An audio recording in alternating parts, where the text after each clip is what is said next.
Assalamualaikum warahmatullahi wabarakatuh. Sahabat situs sejarah yang dirahmati Allah Subhanahu wa taala. Nabi Muhammad SAW khitan sejak lahir atau dihitan Abdul Muthalib.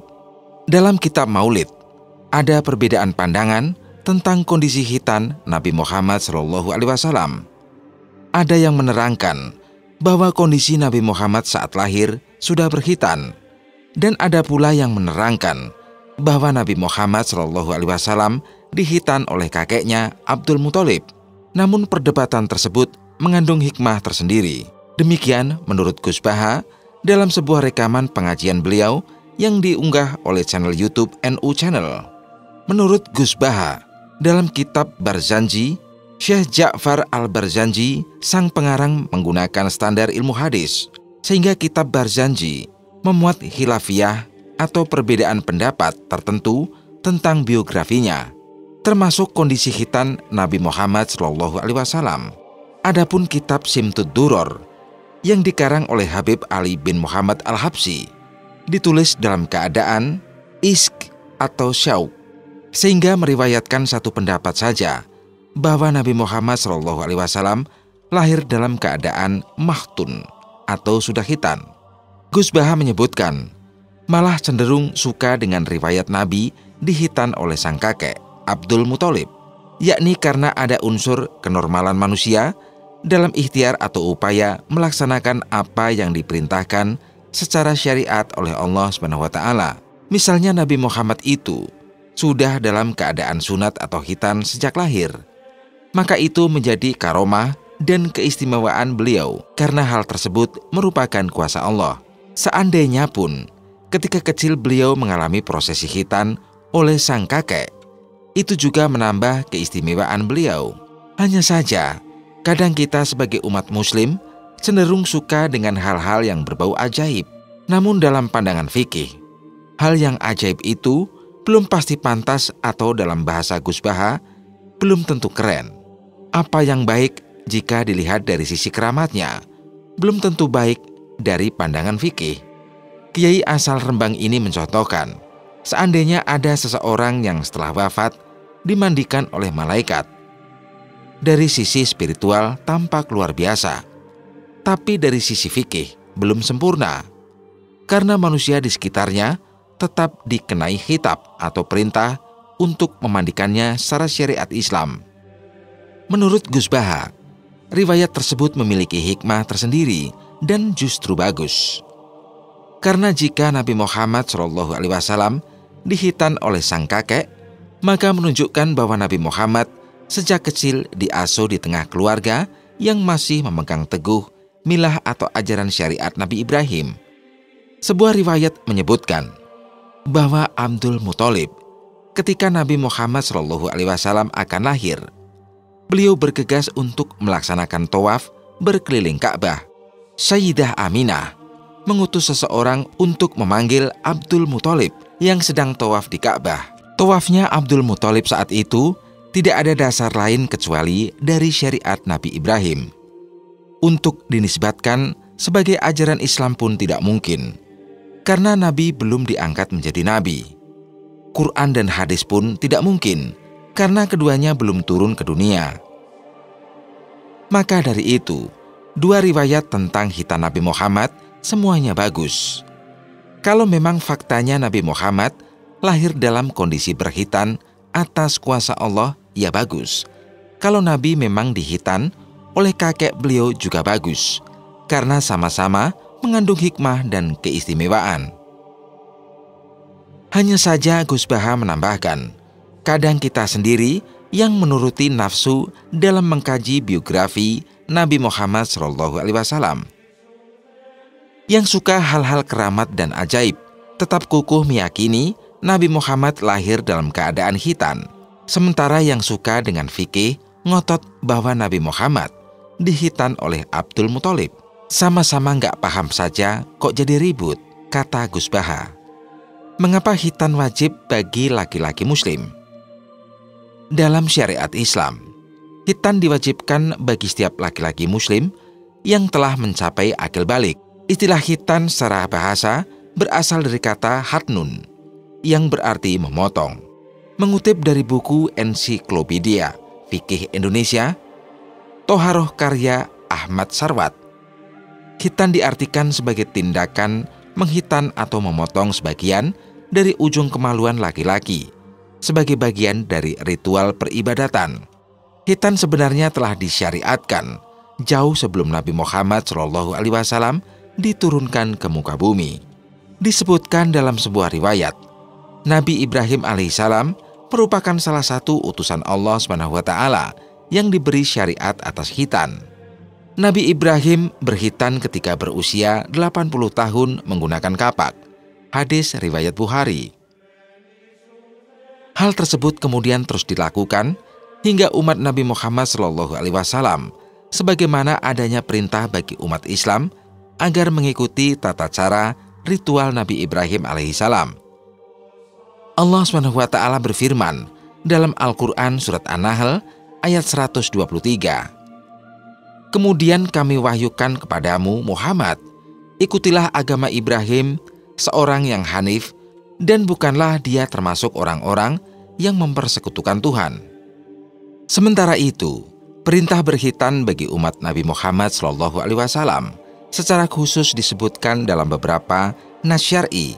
Salah satunya hadis berikut dari Abu Hurairah radhiyallahu anhu berkata bahwa Rasulullah SAW bersabda, 5 dari fitrah: memotong bulu kemaluan, khitan, memotong kumis, mencabut bulu ketiak, dan memotong kuku. Hadis riwayat jamaah.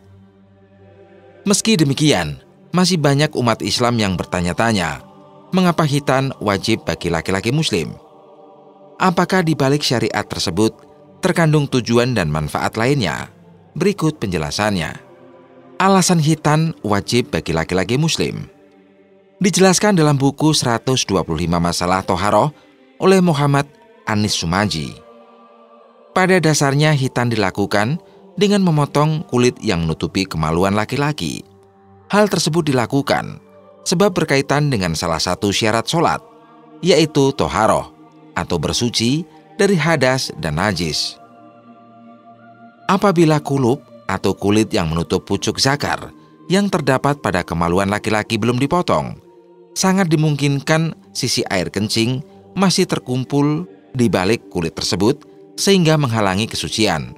Menambahkan dari buku Panduan Muslim Sehari-hari karya Kiai Haji M. Hamdan Rashid dan Saiful Hadi El-Suta, dijelaskan bahwa khitan selain bertujuan untuk menjaga kesucian dari najis, juga memiliki tujuan dari sisi medis untuk memberi manfaat positif bagi kesehatan. Diterangkan bahwa kulub merupakan tempat yang paling subur untuk mengeluarkan cairan atau kotoran yang menimbulkan kebusukan, sehingga memungkinkan dapat menimbulkan bakteri-bakteri yang dapat menyebabkan munculnya berbagai macam penyakit. Selain itu, para ahli kesehatan juga menyebut bahwa penyakit kanker atau tumor kerap terjadi pada orang-orang yang kulubnya tertutup atau tidak dihitan.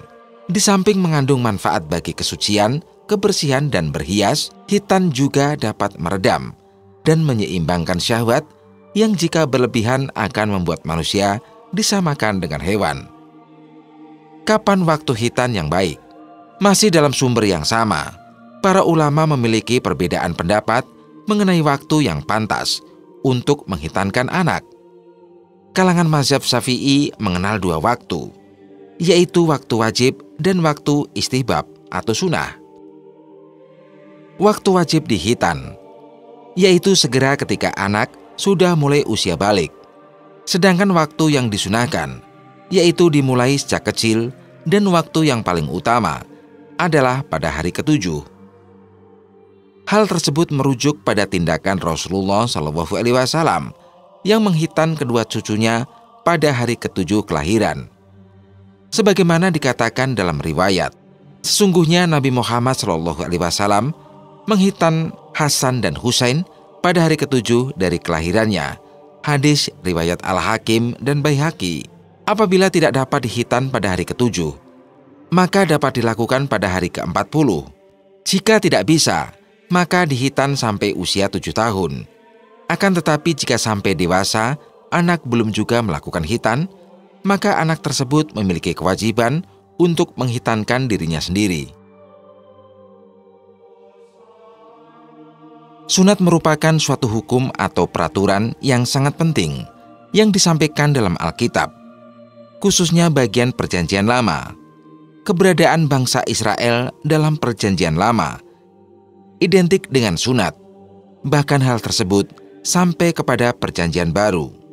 Di bagian Perjanjian Baru lainnya, menunjukkan kedatangan Yesus melalui pengorbanannya di atas kayu salib, bertujuan untuk membebaskan manusia dari dosa dan menggenapi seluruh hukum Taurat Yahudi. Matius 5 ayat 17.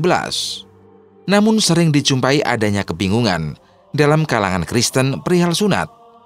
Apakah hal ini penting dilakukan atau tidak? Dan faktanya, banyak dari orang Kristen yang tidak disunat. Di satu sisi, tidak ada petunjuk resmi dari lembaga Kristen mengenai boleh tidaknya sunat dilakukan. Mengacu kepada Matius 5 ayat 17, maka sebagai umat yang dimerdekakan, maka hukum sunat menjadi sesuatu yang tidak lagi diwajibkan atau diharuskan. Jika Yesus sudah menggenapi Taurat, termasuk sunat, maka secara jasmani, sunat tidak diperlukan lagi. Meskipun orang percaya tidak perlu disunat secara harfiah, namun orang percaya harus disunat secara rohani. Sunat rohani terjadi saat kematian Yesus di kayu salib. Dan saat kita percaya kepada Yesus, maka secara otomatis kita telah mengalami sunat rohani. Dilihat dari sudut Alkitabiah, maka sunat boleh saja dilakukan sepanjang mereka tidak mempercayai bahwa sunat itu menyelamatkan atau terhubung dengan keselamatan. Dari sudut kesehatan, sunat boleh dilakukan jika ada alasan medis dan demi kesehatan atau membuat penis menjadi bersih. Bersunat secara lahiriah atau tidak bersunat tidak berguna untuk keselamatan jiwa seseorang. Hanya iman dan menjadi ciptaan baru yang menyelamatkannya. Bagi orang-orang yang ada di dalam Kristus Yesus, bersunat atau tidak bersunat tidak mempunyai sesuatu arti, hanya iman yang bekerja oleh kasih. Galatia 5 ayat 6. Sebab bersunat atau tidak bersunat tidak ada artinya, tetapi menjadi ciptaan baru, itulah yang ada artinya. Galatia 6 ayat 15. Sekian video kali ini, semoga bermanfaat. Wassalamualaikum warahmatullahi wabarakatuh.